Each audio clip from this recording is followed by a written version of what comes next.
వాళ్ళు ఇక్కడ ముందుకే వచ్చి చెప్తారు.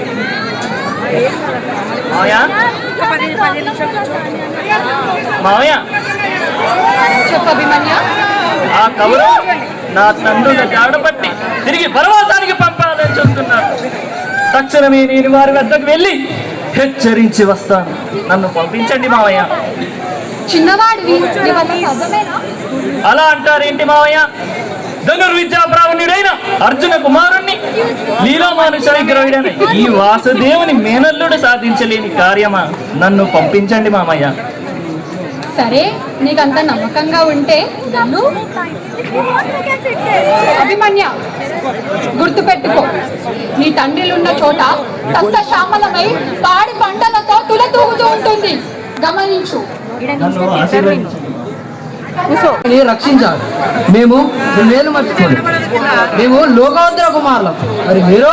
మేం అభిమాన ధీర కుమారులం. ఇంద్రుని మానవులు. అబ్బో, బిరుదులు చాలానే ఉన్నాయి. సరే, మా మందిరానికి వచ్చి మా ఆతిథ్యం స్వీకరించుకొని వెళ్ళండి. మేము పని మీద వెళ్తున్నాం, అదును చూసుకొని. సరే, మీరు రమ్మంటున్నా, మీరు వెళ్తానంటున్నారు. మీ ఇష్టం. రాజాలా, మనం వెళ్దాం.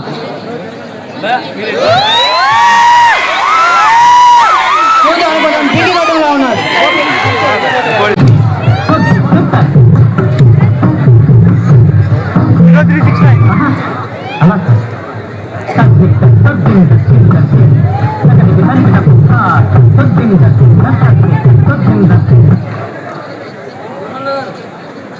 ఏం బృహన్నగారు, సాటి అనిపించుకోవాలి. ఈ నాట్య విద్యను చూసి ఆ అభిమన్య కుమారుడే మురిసిపోవాలి.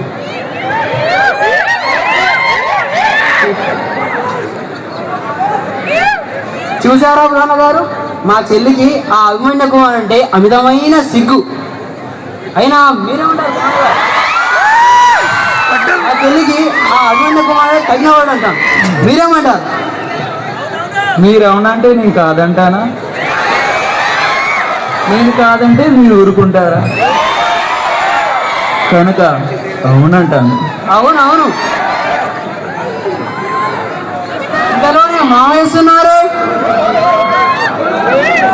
ఏం అల్లుడు? మావయ్య, నీ ధనుర్విద్యాభ్యాసం ఎంతవరకు వచ్చింది?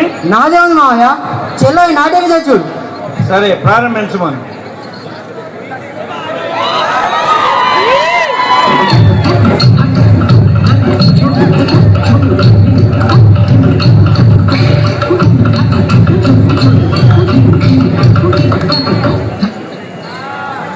అమ్మా ఉత్తర, నీ నాట్యం అమరలోక నాట్యాన్ని మించిపోయింది తల్లి. ఇంత స్వల్ప వ్యవధిలో నేను ఇంత బాగా తీర్చిదిద్దినటువంటి నీ గురువులకు ఈ మావయ్యగా నా అభినందనలు. అల్లుడు, మాయ, అమ్మాయి ఉత్తరని కురువంశం కోడలుగా చేద్దాం, ఏమంటావు? అదేంటి మావయ్య, మనం అభిమన్య కుమారుగా ఇచ్చి వివాహం జరిపిద్దాం అనుకున్నది ఎవరు? ఆ కృష్ణుని మేనల్లుడుగా అమ్మాయి ఉత్తర్ని ఇచ్చేది. ఆ కృష్ణుని మేనల్లుడి యొక్క తండ్రులంతా అరణ్యవాసం అంటూ అజ్ఞాతవాసం అంటూ అడవుల పట్టు తిరిగేటువంటి వారికి ఇవ్వటం అసాధ్యం. కేవలం అమ్మాయి ఉత్తర ఆ రారాజుకు మాత్రమే కోడలయ్యేటువంటి అవకాశం ఉంది. ఇది తథ్యం.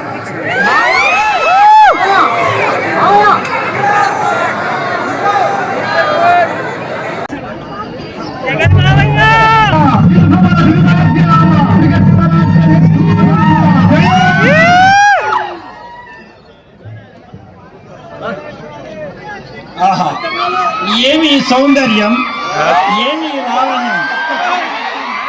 ప్రాణం పోసిన బంగారు బొమ్మ, నిలకడ నేర్చిన మెరుపు తీగ, అవనీతలానికి వచ్చిన ఎవరి మత్స్యకన్య?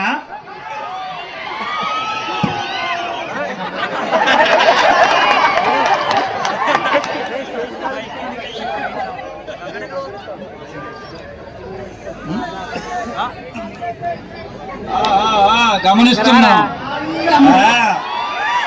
మేము ఎవరనే కదా నీ సందేశము. మేము విరాట్ రాజు భావమూర్తులం, సుదేశనాదేవి సోదరులం, సింహముల మీద అంకితం కీచక నామధేయులం. ఏం మాట్లాడవే మాలిని? సరే సరే మమ్మగన్న మైమరిపో బెదురు అయి ఉంటుంది.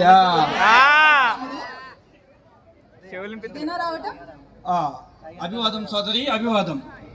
సోదరి చూడాలని వచ్చాము, సోదరిని చూసే మధ్యలో ఒక సుందరిని. సోదరి ఎవరామె? ఎవరో గంధర్వుల భార్యట, పేరు మాలిని. ఇంతకు ముందు హస్తినాపురంలో పాండవులను సేవించింది. మరి ఆమె భర్తలు ఏమైనారు? అదృష్టం తారుమారై ఆమెకు దూరం అయ్యారు. పాపం. ఏడాది పాటు ఇక్కడ తలదాచుకుంటానని అడిగింది. ఉండమన్నాను. అంతఃపురంలో దాసిగా ఉంది. దాసిగానా? దేవత దాసిగానా? సోదరి ఆమె దాస్యానికి అనుగుణాలు కాదు, రత్న కిరీటల దారునిక యోగ్యురాలా? వెళ్ళము సోదరి, వెళ్ళము.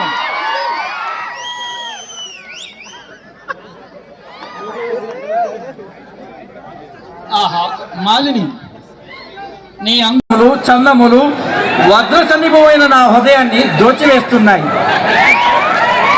నన్ను వెళ్ళనివ్వండి. అంతఃపురంలో మహారాణి సేవకు వేలైంది. సేవలు దాచిచ్చినవి నీవు ఇంకొకరిని సేవించడమా? నా అంతఃపురానికి మహారాణిగా నా సేవలు తీసుకును. రాజవంశానికి చెందే మీకు నాతో అధిక ప్రసంగం ఉచితం కాదు. ఈ హీన దాసీ జాతికి చెందే నాపై వ్యామోహం మీ క్షత్రియ కులానికే కలంకం. నీవు హీనాది జాతి స్త్రీవా? నన్ను వంచకు మాలిని, వంచకు. నేను వివాహితని, 5 భర్తలకి అర్థాంగిని.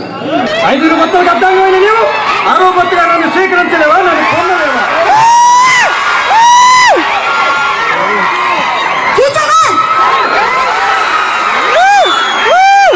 నిజం తెలియక నిప్పుతా తెలియక మారుతున్నావు.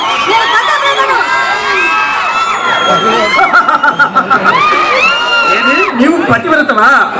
పరుల పంచన చేరి 10 మంది కూడుకొని చేసుకునే పరిచారకు నీవు పతివ్రతవేనా? ఏది చెప్పు? దమయంతవా, అరుంధతవా, లేక సతీ సావిత్రివా? పరకాంత వ్యామోహం వంశనాశనమని తెలుసుకో. నన్ను వెళ్ళనివ్వు. ఈ కేసుకుడు పట్టణ పట్ట వేరవుడు, ఎన్నో చెరపట్టక మానుడు.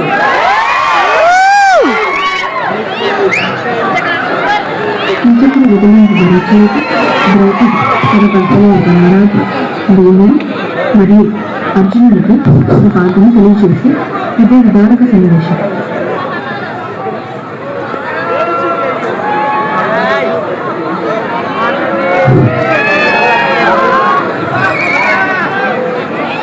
ఆనాడు పురుషభలో అవమానం, అరణ్యవాసంలో సైంధవుని అత్యాచారం, నేడు వేటుని కొలువులో దాసినై జీవించడం. పాండవుల పట్ట మనిషికి ఇంకా ఎన్నాళ్ళు బాధలు? ఆ నీచ కీచకుడి దుష్ట ప్రవర్తన చూసి కూడా మీకు ఎలా నిద్ర పడుతుంది ప్రభు? నిద్రించలేదు దేవి, నిద్రించలేదు. పోతున్నాను. నేనంతటికి కారణమా ధర్మనందనుడు ధర్మనీయతే. ఆవేశపడకు అన్నయ్య, అన్నగారిని ఆక్షేపించవద్దు. అన్నగారు చెప్పిన ధర్మం పాటించాలి కదా. ధర్మమా? ఏది ధర్మం? జూదమా? భార్యని పందెంలో పెట్టడమా? మీ అన్నగారి గౌరవమేనా మీకు ముఖ్యం? నా మాన ప్రాణాలకి రక్షణే లేదా? ఆ ధర్మరాజు అడ్డొచ్చినా, ఆ ధర్మదేవత ఎదురైనా ఆ నీచ కీచకుడిని చీల్చి చిత్రవద చేస్తాను. ఖండ ఖండాలుగా నరికి నీ పగ చల్లారుస్తాను. సోదరా భీమసేన, ఎలా జయప్రదం కాదు. జరిగిన అవమానానికి ప్రతీకారం తీర్చుకోవాల్సింది. ఎప్పుడు అదృష్టం. రేపే రేపే అత్యంత రహస్యంగా జరిగిపోవాలి. రేపు అర్ధరాత్రి ఆ కీచకుని నర్తనశాలకు వచ్చేలా చెయ్యి. మిగతా అది మా అన్న భీమసేనుల వారు చూసుకుంటారు.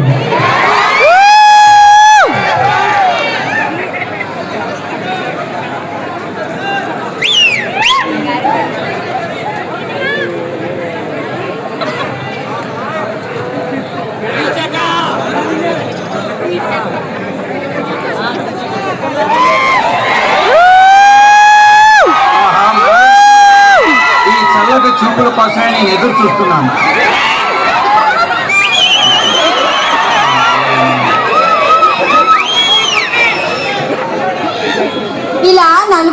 పిలిస్తే ఎలా? నలుగురిలో పిలువుట అది నా తప్పే, కానీ మనం రహస్యముగా కలుసుకొండుకున్నటువంటి చక్కటి ప్రదేశం ఏమున్నది? రాత్రి నర్తనశాలకి రమ్ము. ఆహా,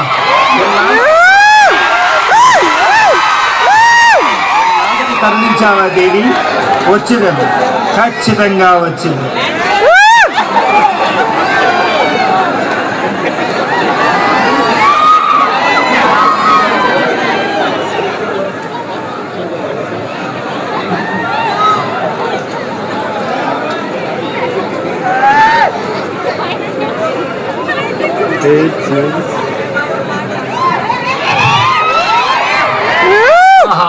మాలిని వచ్చిందివా? ఆహా, ఏమి దివ్య సుగంధ పరిమళాలు వెదజల్లుతున్న సువాసనలు! ఇది నీవు పెట్టుకున్న పువ్వులవి కాదు, నీ మేలు సుగంధపు సువాసనలు. ఇదిగో నీ అపురూప సౌందర్యానికి అలంకారముగా ఈ రత్నాల హారం తీసుకువచ్చాను, స్వీకర్. నా వంటి నారీ రత్నం కూడా ఈ లోకంలో లేదు. ఈ తుదదీవు పలుకులకే కదా నా మనసు పారవస్యం పొందుతున్నది. పొందుతూ పొందుతూ అమరలోకాన్ని పొందుతారు, పొందరు. ఆహా, మాలిని ఇంకెంతసేపు ఈ చీకట్లో చిందులాట? ఒక్కసారి ఆ మేలు ముసుగు తొలగించరాదు, ఎన్నెలు కురిపించరాదు, నన్ను కన్నెత్తి చూడరాదు. అయితే ఒక్కసారి 2 చేతులతో మీ కళ్ళు మూసుకోండి. ఆహా, నిన్ను చూసిన ఆనాడే నా కళ్ళు ఎనిమిట్లో కలిపాయి కదా. అయినను నీవు ఆజ్ఞాపించావు కనుక నా కళ్ళు మూసుకుంటున్నాను మాలిని, మూసుకుంటున్నాను. ఒక్కసారి కళ్ళు తెరిచిన దివ్య రూపాన్ని చూడు.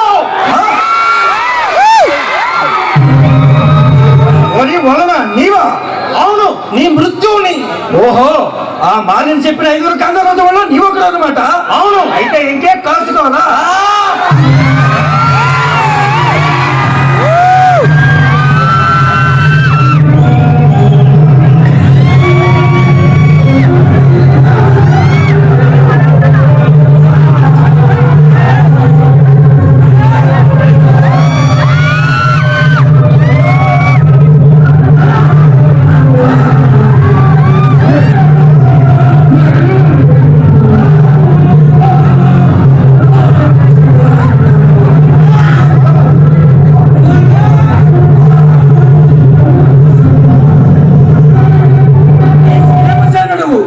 ఆమె ద్రౌపది.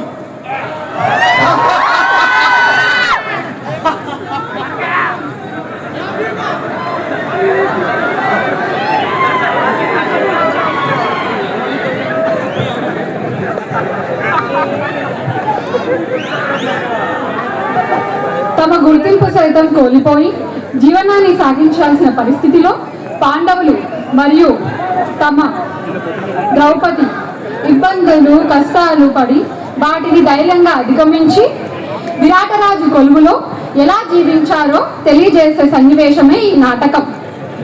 అయితే వారి సహనమైన, ధైర్యమైన, ఆత్మవిశ్వాసమైన నేటి తరానికి సొంతం ఆదర్శం. అలాగే స్త్రీ వ్యామోహానికి లోనైన వ్యక్తి చివరికి కీచకుడి పట్టిన గతే పడుతుంది. అది తెలియజేయడమే మా ఈ నాటకం